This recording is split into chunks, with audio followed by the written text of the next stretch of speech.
la invitación. Un gusto poder estar hoy aquí con ustedes y compartir un ratito de la experiencia que hemos acumulado en un tema tan importante y tan de actualidad como el tema de la resiliencia, ¿no?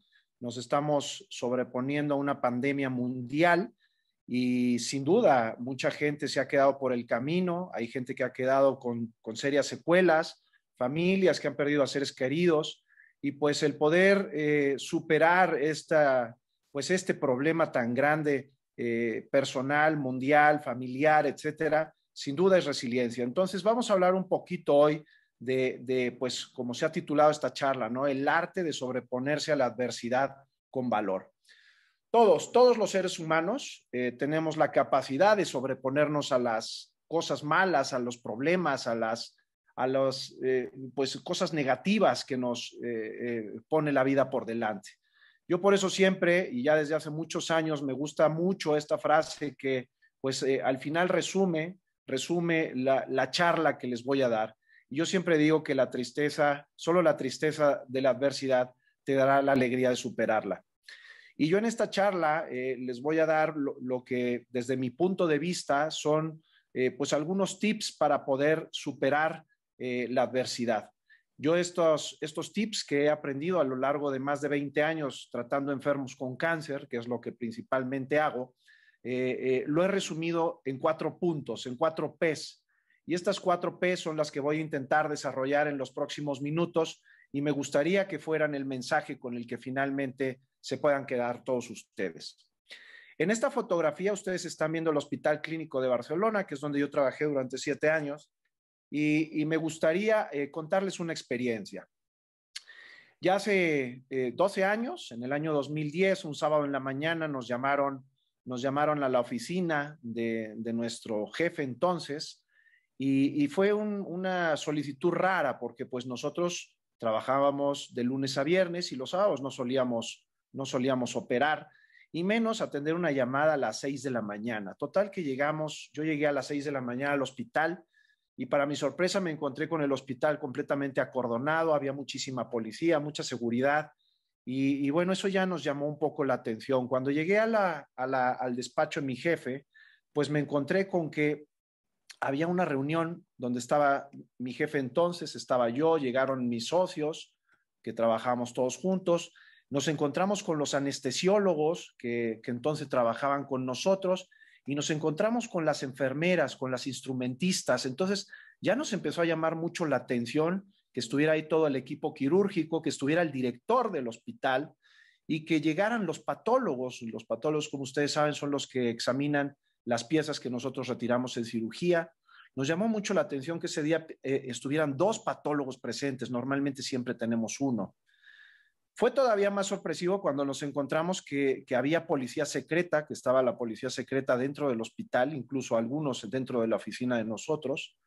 Y pues esto fue para nosotros muy sorpresivo. De repente llegó un personaje, un médico que no conocíamos muy bien, no sabíamos quién era, pero que se presentó como el jefe del cuerpo médico de la Casa Real Española. Y minutos después, el presidente Zapatero entró por videoconferencia. Fue cuando entonces nos dimos cuenta que algo estaba pasando y que se trataba de un caso muy importante. Y fue cuando el jefe nos presentó que íbamos a operar unos minutos después al entonces jefe del Estado, el rey Juan Carlos de España. Entonces, todo esto, ¿por qué se los cuento? Porque sin duda, operar, por ejemplo, a un personaje tan importante como lo era entonces el rey Juan Carlos, que era el jefe del Estado, pues sin duda te impone pues una presión agregada a lo que normalmente ya es operar a cualquier otra persona. Entonces, ¿cómo llevas, cómo coordinas, cómo puedes llevar un evento de esta magnitud, ¿no? Aquí les muestro una foto de cuando ya el rey estaba siendo dado de alta y había salido todo muy bien. Pero ¿cómo podemos coordinar un tema tan importante como este? En esta foto les pongo una imagen de quirófano donde quiero ejemplificarles que pues en ese caso donde operamos al rey, pues qué bien, ¿no? Era un caso muy importante, pero sin duda todos los casos son importantes. Cuando operamos al padre de un amigo, de un colega, al tío de alguien o a cualquier persona, incluso desconocida, a un paciente desconocido por completo, pero que pone su confianza en nuestras manos, sin duda es una responsabilidad muy grande, es un reto, es un estrés importante que hay que lidiar con él, hay que trabajarlo y que sin duda, pues cuando haces las cosas bien y sales airoso, pues sales fortalecido de una situación de estrés, una situación que, pues, dependiendo el tipo de caso, puede ser mayor o menor de grande el problema. ¿Cómo puedes llevar esto a cabo? Pues aquí les voy a poner varios puntos que yo considero que son importantes, no solo en quirófano, sino en cualquier grupo de trabajo donde haya un líder, donde haya sublíderes, donde haya subordinados y donde todo el mundo tiene que trabajar en coordinación. Lo primero y lo más importante es que tiene que haber comunicación del líder y de los sublíderes de equipo hacia sus subordinados. Tiene que haber una información, una comunicación detallada, ¿sí? Como en estos casos que yo les estaba comentando, la comunicación detallada, ¿qué le íbamos a hacer al rey? ¿Qué le íbamos a hacer a cualquier paciente? La comunicación tiene que ser detallada, tiene que ser veraz, realista, ¿sí? Comentar las posibles complicaciones, los posibles eventos inesperados, los posibles eventos adversos que se puedan presentar.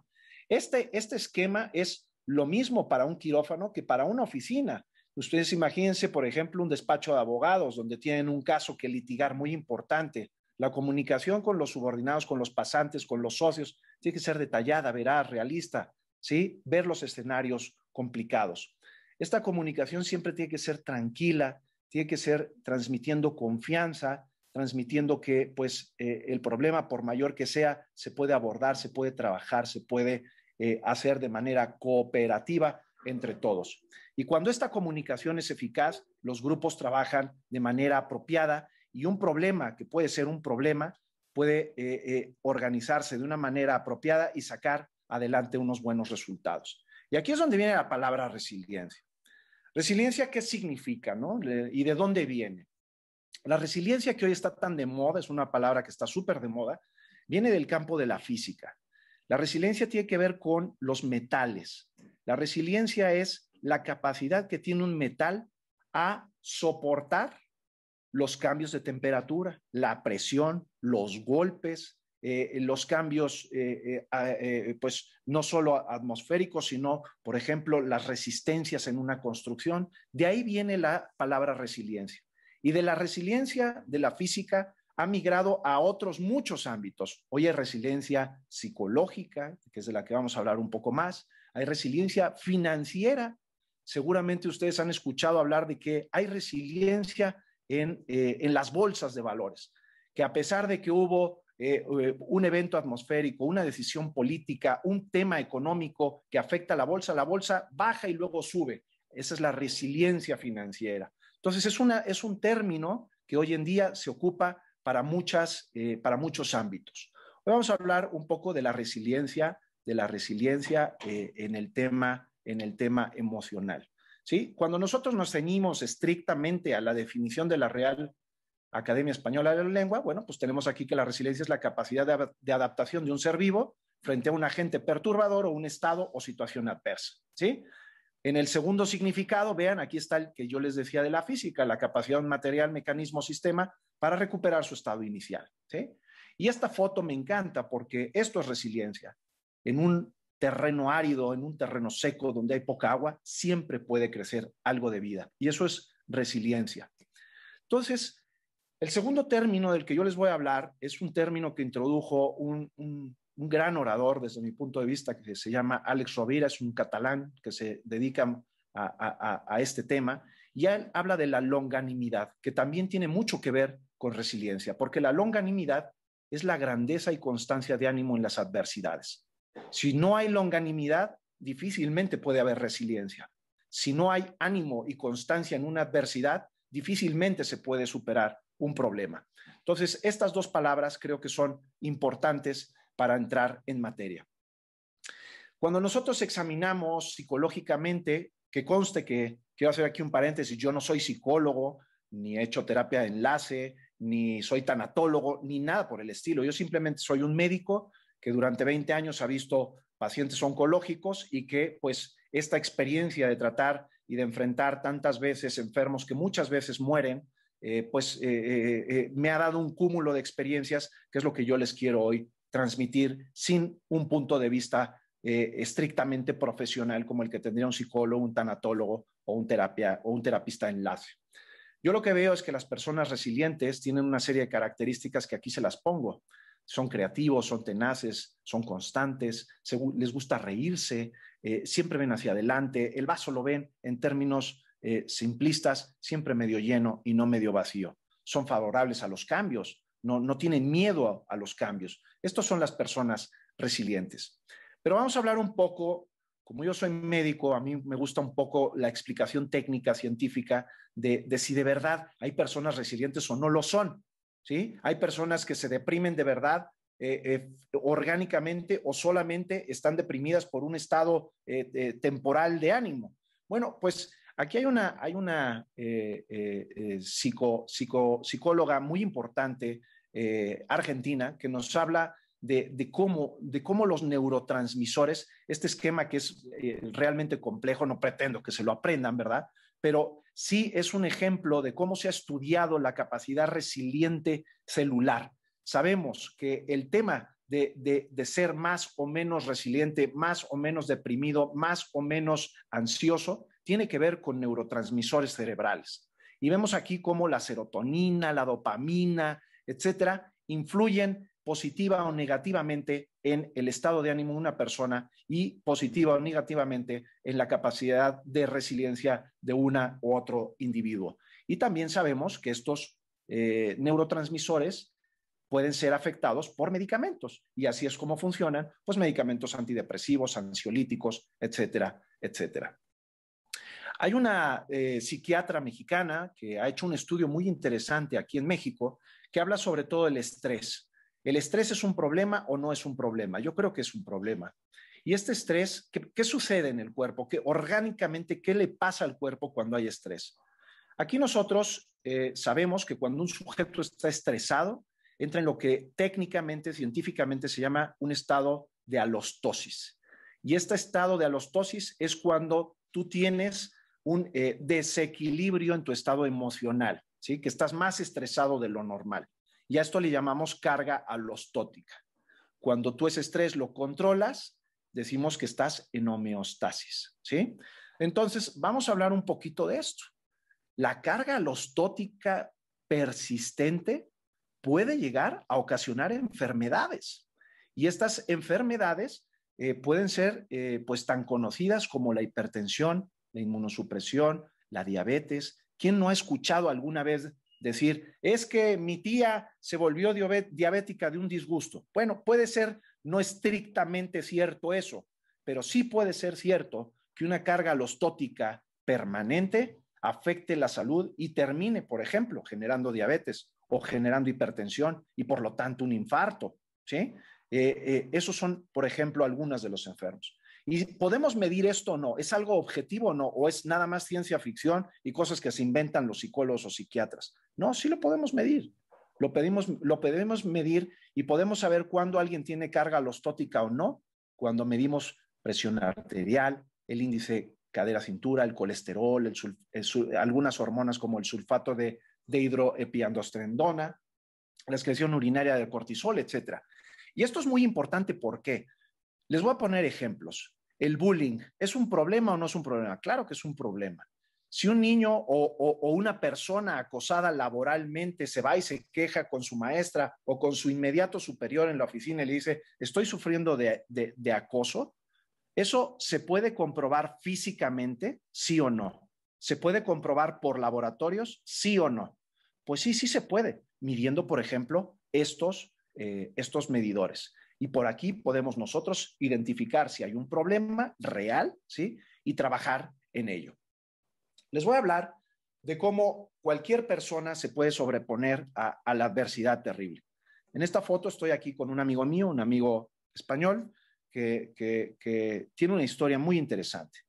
Él fue el mayor de 5 hijos, cuyo padre murió cuando él era muy pequeñito, tenía apenas 6 años cuando su padre falleció y dejó a sus hermanitos y a él huérfanos, a 2 gemelos después de él y los otros así seguiditos.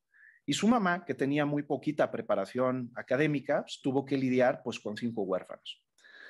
¿Qué sucedió? Sucedió que una monja que vivía en su comunidad, le ofreció poderse llevar a mi amigo Juan a un internado en Madrid. Se lo llevan a Madrid a mi amigo porque su madre no podía mantener a todos sus hermanos y se lo lleva a él a Madrid por ser el mayor y ahí lo educan, ahí crece, siempre en contacto con su familia, por supuesto, pero alejado de ella, ¿sí? Esto, ¿por qué se los cuento? Porque evidentemente, pues esto fue un problema para él. Imagínense un niño que crece fuera del seno familiar, huérfano de padre, bajo unas condiciones complicadas. Se los cuento por qué, porque él poco, pues tiempo después, pues va creciendo y él, lejos pues de crecer con este trauma infantil de haber estado solo, huérfano, etcétera, él crece y profesionalmente le empieza a ir muy bien. Él posteriormente estudia una carrera, logra conseguir una carrera, estudia ingeniería química y posteriormente pues él se hizo cargo, gracias a esta monja, de sacar a sus hermanos y a su madre adelante. Esto es un problema, él vivió un problema de infancia muy importante, pero él se sobrepuso a esa adversidad, salió adelante y lejos de odiar su pasado, es una persona que hoy ama su pasado, sabe lo difícil que fue, incluso hoy en día, que les digo que es ingeniero químico, cómo es la vida, se dedica al reciclaje. Es decir, hoy en día transforma basura en combustible. Esto es resiliencia, sobreponerse a una adversidad terrible, a un tema emocional complicado y salir adelante de eso y sacarle un provecho, como hoy en día profesionalmente le saca provecho a los desperdicios, a la basura y lo convierte en combustible. Entonces, yo siempre creo que un problema, el que sea, y esto lo vivimos nosotros día a día con el tema del cáncer, todos los días aprendemos que cualquier mala noticia puede ser una ventana de oportunidad. Yo siempre le digo a mis pacientes con cáncer, les digo, evidentemente después de explicarles su padecimiento y decirles que el cáncer evidentemente es una muy mala noticia y que probablemente es la peor noticia que han recibido en su vida, siempre les digo que es una ventana de oportunidad. ¿Por qué una ventana de oportunidad? Porque el cáncer, en mayor o menor medida, en mayor o menor grado, mayor o menor agresividad del tumor, no se van a morir inmediatamente. Habrá quien dure 6 meses y habrá quien dure 14 o 15 o 30 años con su cáncer, ¿sí? Entonces, el cáncer es una ventana de oportunidad para cambiar tu vida, para replantearte tus objetivos, para buscarle un sentido nuevo a la vida. Y de eso vamos a hablar un poquito. Como les digo, yo soy cirujano de tórax y principalmente me dedico al cáncer de pulmón. Vean ustedes, esta es una tabla de la Organización Mundial de Salud donde pone cuáles son los cánceres más frecuentes y más mortales en el mundo. El cáncer número 1 en mortalidad es sin duda el cáncer de pulmón, tanto en hombres como en mujeres. Fíjense ustedes que los cánceres que le siguen, que son el de mama, el de colon y recto y próstata, si suman los muertos de los 3 cánceres, apenas alcanzan a igualar el número de cáncer de muertos por cáncer de pulmón. De tal manera que los que nos dedicamos al cáncer de pulmón, pues de verdad, créanme, vivimos de la mano con la muerte. La vemos todos los días. Y esto, pues, como les digo, nos ha dejado algunas enseñanzas muy importantes. Cuando nosotros vemos un problema con optimismo o sin optimismo, el problema es muy diferente. Dice Luis Rojas Marcos, que es un psiquiatra español que trabaja, es el jefe de psiquiatría en Nueva York, en el Sloan Memorial Kettering de Nueva York. Dice que las personas optimistas se van a reponer mejor al cáncer. Y tú dices, oye, pero ¿de verdad esto tendrá sentido? ¿Qué tendrá que ver si estás deprimido o si no estás deprimido? Si eres optimista o no lo eres para un tema de cáncer. Pues está comprobado que los optimistas, los no deprimidos, tienen un sistema inmunológico más eficaz, más eficiente. Entonces, las personas que son optimistas, nosotros sabemos que tienen resistencia, resisten mejor las malas noticias, resisten mejor el camino que hay que seguir después de una mala noticia. Son más flexibles. Es decir, cuando se les traza, por ejemplo, en el cáncer un tratamiento, les pongo un ejemplo, le pones una quimioterapia al paciente y después de 3 o 4 quimioterapias ves que la enfermedad ha progresado. Hay que cambiar la quimioterapia y poner otra. Este cambio, cuando tienes una persona optimista, esa flexibilidad en el cambio la asumen mejor y tienen mejores resultados que aquel que está deprimido. Cuando tú sumas resistencia y flexibilidad, eso es resiliencia. Y cuando tú consigues que un enfermo optimista y resiliente conjunte esto, pues es un enfermo feliz, es un enfermo que va a afrontar su enfermedad, su problema, con mejor estado de ánimo, con mayor felicidad. Y créanme que esto que llevo viviendo más de 20 años es real. Cuando tenemos enfermos idénticos, mismo diagnóstico, mismo estadio, misma edad, mismas comorbilidades alrededor y tenemos uno deprimido y uno que no lo está, créanme que siempre le va mejor al que no está deprimido. Y aquí es donde van a entrar los cuatro puntos de los que yo quisiera hablar y que les digo son producto específicamente de mi experiencia, que repito, no soy psiquiatra, no soy psicólogo, no soy tanatólogo, pero creo que son los puntos que sirven para ayudar a cualquier persona a sobreponerse de un problema. Y son estas 4 P's. La primera, pues es el problema, el 2 el pensar, el 3 la puesta en marcha y el 4 la persistencia. Vamos a hablar un poquito de cada uno. Todo el mundo como la masa de gente de esta foto, tenemos problemas laborales, conyugales, emocionales de diferente índole, pérdidas de familiares, de amigos, etcétera. Todos tenemos problemas. Todos los que me están escuchando en este momento han tenido y tienen problemas. Entonces es algo inherente al ser humano, tener problemas. Aquí les pongo la foto de mi amigo Juan. ¿Quién de los que me están escuchando ahora mismo no dirían que Juan el pobre tuvo un problema muy grande, de quedarse huérfano, de irse a un orfanato, de crecer solo, lejos de su familia? Claro que eso es un problema. ¿Quién no diría que, y aquí quiero, con esta foto de Sancho Panza, recordar un pequeño pasaje del Quijote, que como ustedes saben es un gran libro y tiene muchísimas enseñanzas, cuando el Quijote le dice a Sancho Panza que todo tiene en la vida remedio excepto la muerte. Y eso es verdad, todo en esta vida tiene una solución, todo en esta vida tiene un camino, de cualquier problema se puede obtener algo positivo y esa es una de las frases que viene en el Quijote.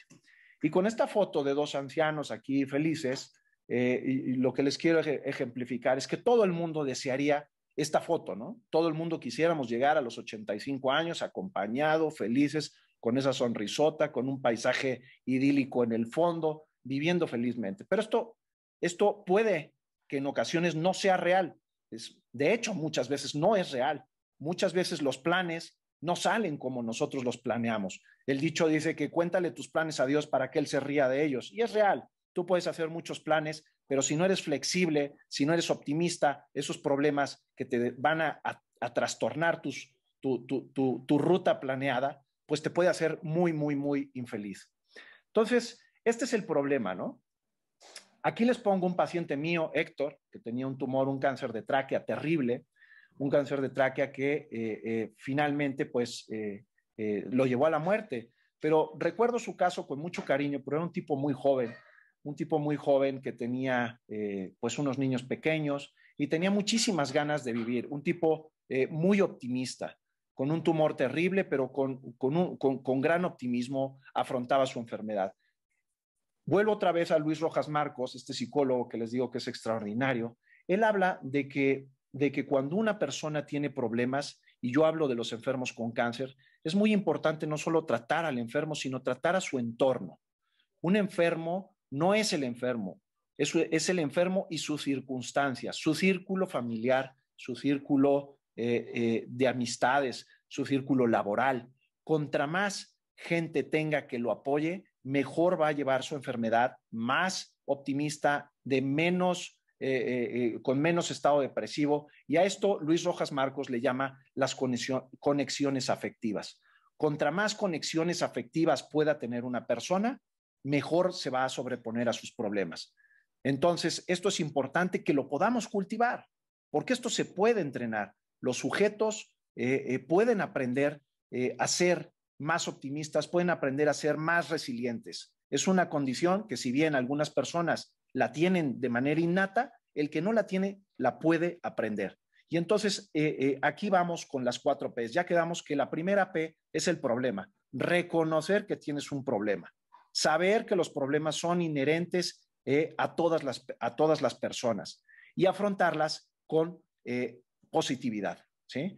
La psicología positiva, ustedes saben que es una corriente psicológica que tiene ya muchos años, que sobre todo se basa en la esperanza, en ver las cosas con optimismo, como esta señora que está lloviendo, el clima, el cielo está nublado, pero ella ve el sol, pinta un sol. ¿Por qué? Porque sabe que ese nublado, que esa tormenta va a pasar y después de la tormenta siempre llega la calma. Entonces, aquel sujeto que puede cambiar la percepción de sí mismo, la percepción que lo rodea, siempre va a poder salir adelante y mejor de cualquier circunstancia.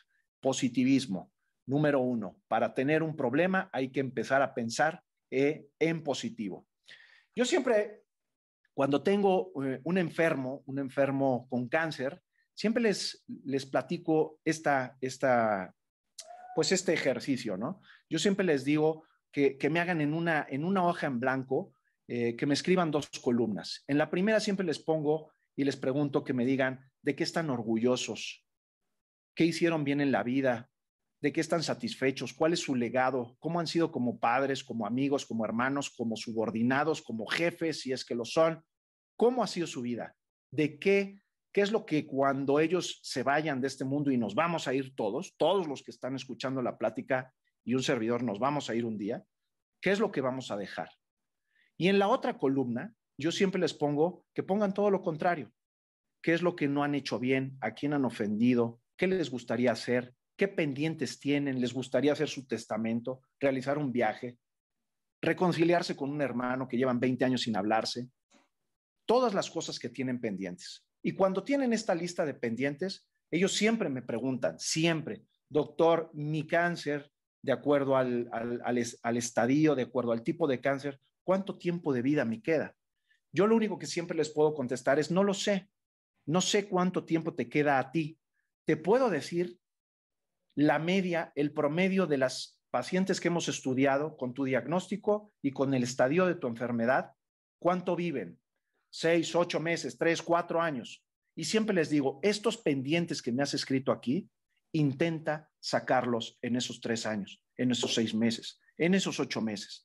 ¿Por qué? Porque como les digo, al final nos hemos de morir todos, nos hemos de morir todos. Y a mí me ha tocado ver morir a muchas personas. Y siempre digo que hay 2 tipos de muertes. Está el tipo que se muere plácidamente en su cama, que se apaga como una velita, y hay el tipo que se muere combativo, el típico que, doctor, no me quiero morir, mis hijos se quedan solos, es que, doctor, yo tengo tantas cosas que hacer, ¿sí? Entonces, cuando ese sujeto se muere solito, tranquilo, como velita que se va apagando, es aquel sujeto que tiene paz interna, es aquel sujeto que su lista de pendientes la tiene al día, aquel sujeto que logró sacar adelante todo lo que tenía pendiente. Cuando tú consigues tener esa lista de pendientes en mínimos o completa, tienes paz interna. Y si tienes paz interna y tienes un cáncer que te va desgraciadamente a llevar a la muerte, te vas a morir muy tranquilo. Y eso es muy importante, que todos lo pensemos. Qué padre sería que esta lista de pendientes todo el mundo la lleváramos al día. Creo que esto es algo que todos deberíamos de pensar y de trabajar. Pasemos a la segunda P, pensar. Ya sabemos que tenemos un problema. ¿Qué vamos a hacer para solucionar ese problema? ¿Sí? Les pongo aquí a Ron Suskind, no sé, alguno quizás lo conoce, es un gran periodista, de hecho recibió el premio Pulitzer, trabajó en New York Times por muchos años, y les voy a hablar de su experiencia personal. Este gran periodista tiene un hijo que cuando fue pequeñito, su hijo era autista. Imagínense, ¿es o no un problema tener un hijo autista? Yo creo que es un problema.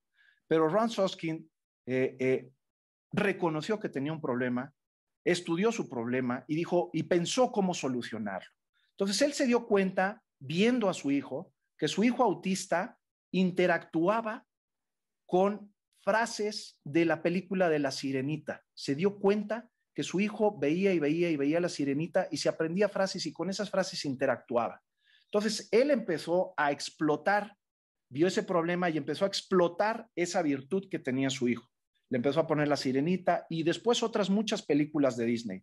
De tal manera que el niño creció, fue superando poco a poco, haciendo, digamos, funcional su minusvalía, que finalmente pues es ser autista.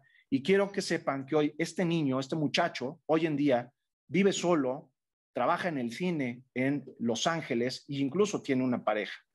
Entonces, qué importante que un sujeto, en este caso su padre, identificara un problema, se pusiera manos a la obra, pensara cómo resolverlo y sacar de un problema una gran enseñanza y a su hijo adelante.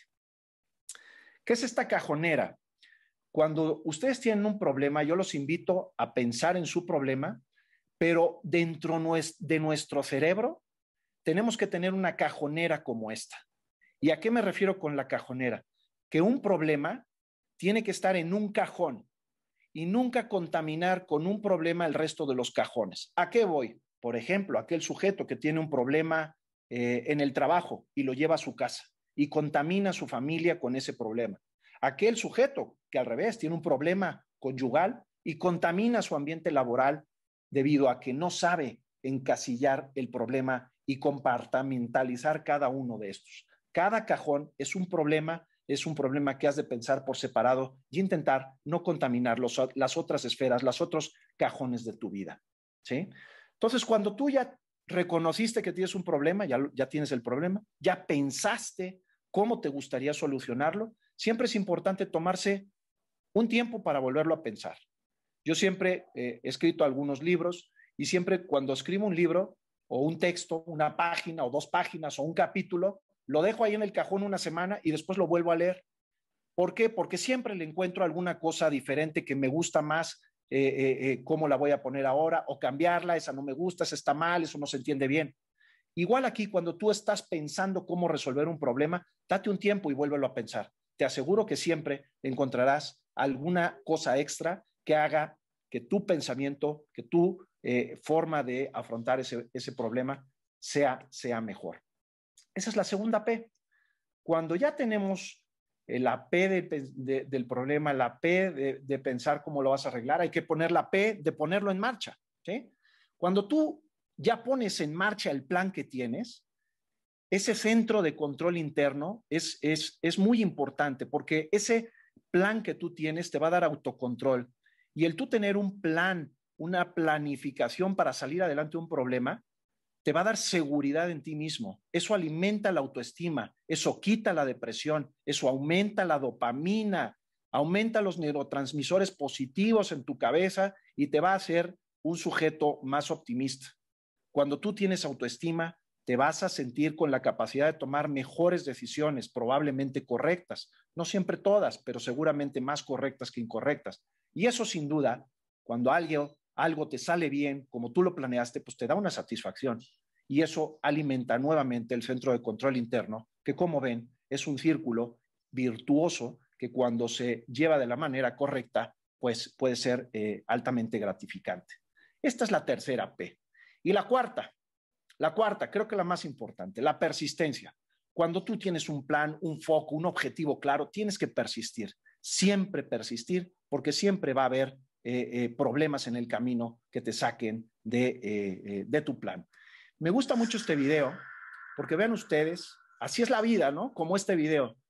En este video ustedes van a ver cómo está esta iguana ahí tranquila, sin meterse con nadie, plácidamente tomando el sol, ¿sí?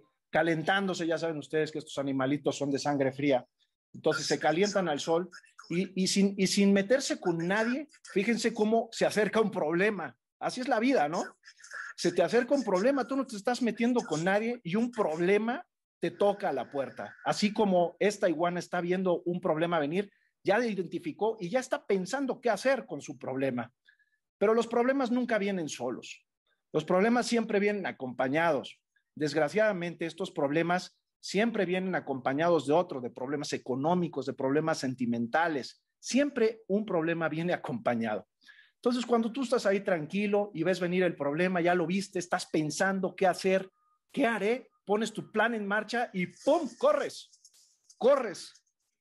Cuando tú corres y tienes ese plan en marcha que es escapar, siempre vas a tener problemas que en ese plan que tú tienes, en este caso de escape, te pueden romper con tus planes. Y cuando esos planes se ven rotos, incluso pueden acabar con tus planes y eso llevarte a la miseria, llevarte al traste, llevarte a la depresión. Pero aquí es donde entra la persistencia. Si tú tienes claro tu objetivo, por más problemas que se te presenten y tienes claro el objetivo, vas a escapar. Vas a escapar y vas a saberte sobreponer a todos los problemas que tú tengas, siempre y cuando tengas tu objetivo claro. Si sabes a dónde quieres llegar, tarde o temprano lo vas a conseguir, como esta iguana que está escapando de todos estos problemas y cuando escape de todos esos problemas, llegará y tendrá sin duda un premio, una satisfacción de haber hecho un plan, en este caso de escape apropiado, como esta iguana que se reunió con su pareja. Así es la vida, así es la vida. Yo los invito a ustedes a que alimenten este autocontrol, pero siempre, siempre, siempre con los pies en la tierra. Que nunca la percepción de ustedes mismos sobrepase quiénes son, como este gatito, ¿sí? Nunca piensen y tengan los pies en la tierra, nunca sobrepasen quiénes son, conozcan sus propios límites, porque el que sobrepasa sus límites cae en frustración terrible. Hablemos un poquito de Maslow. Maslow fue un gran psiquiatra norteamericano de origen judío, cuyos padres llegaron durante la Segunda Guerra Mundial a los Estados Unidos y él hizo su carrera en los Estados Unidos. Él hizo una pirámide que habla de las satisfacciones, de las necesidades de un ser humano. Y dentro de esta pirámide, él pone hasta abajo, evidentemente, ¿qué necesita un ser humano? Pues comer, respirar, descansar, tener sexo, etcétera, ¿sí? Pero fíjense cómo en la pirámide de la autorrealización, en la punta de la pirámide, fíjense lo que pone él aquí, aprender a resolver los problemas, aceptar los hechos, ¿sí? Entonces, dentro de la pirámide de realización está la resiliencia. Cuando tú eres resiliente, puedes esta pirámide de necesidades humanas, de acuerdo al gran psiquiatra Maslow, puedes hacer tu vida mucho más sencilla, mucho más útil. Entonces, estas son las 4 P's: problema, pensar, la puesta en marcha y la persistencia. Acuérdense de cultivar a sus amigos, acuérdense de cultivar a su familia, acuérdense de reírse. Reírse estimula la dopamina, estimula los neurotransmisores buenos de la cabeza. Acuérdense de cómo son las personas resilientes. Si ustedes son personas resilientes, van a ser mucho, mucho más felices. Y bueno, con esto yo daría por concluida la charla.